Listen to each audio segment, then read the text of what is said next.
കടമ്പഴിപ്പുറത്ത് നടക്കുന്ന രണ്ടാമത് അഖില കേരള ഫുട്ബോൾ ടൂർണമെന്റിൽ വാശിയേറിയ മത്സരത്തോടെ ക്വാർട്ടർ മത്സരങ്ങൾക്ക് സമാപനം.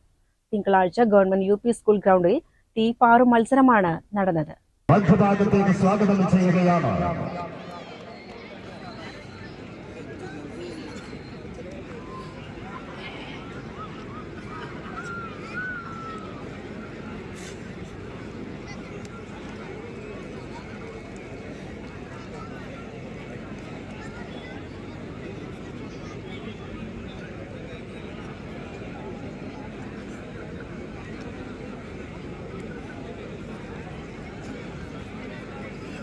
ടൗൺ ടീം ആര്യമ്പാവും ലൗഡേൽ FC കടമ്പഴിപ്പുറവും തമ്മിലുള്ള മത്സരത്തിൽ ആദ്യ പകുതിയിൽ ലൗഡേൽ FC ഒരു ഗോളിന് മുന്നിട്ട് നിന്നു. രണ്ടാം പകുതിയിൽ ഇരു ടീമുകൾക്കും ഗോൾ നേടാനായില്ല.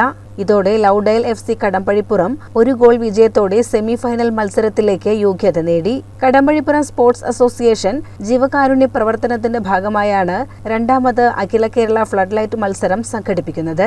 ചൊവ്വാഴ്ച നടക്കുന്ന ആദ്യ സെമിഫൈനൽ മത്സരത്തിൽ യുവ അഴിയന്നൂരും ഐശ്വര്യ തോട്ടരിയും തമ്മിൽ ഏറ്റുമുട്ടും. CCN കടമ്പഴിപ്പുറം.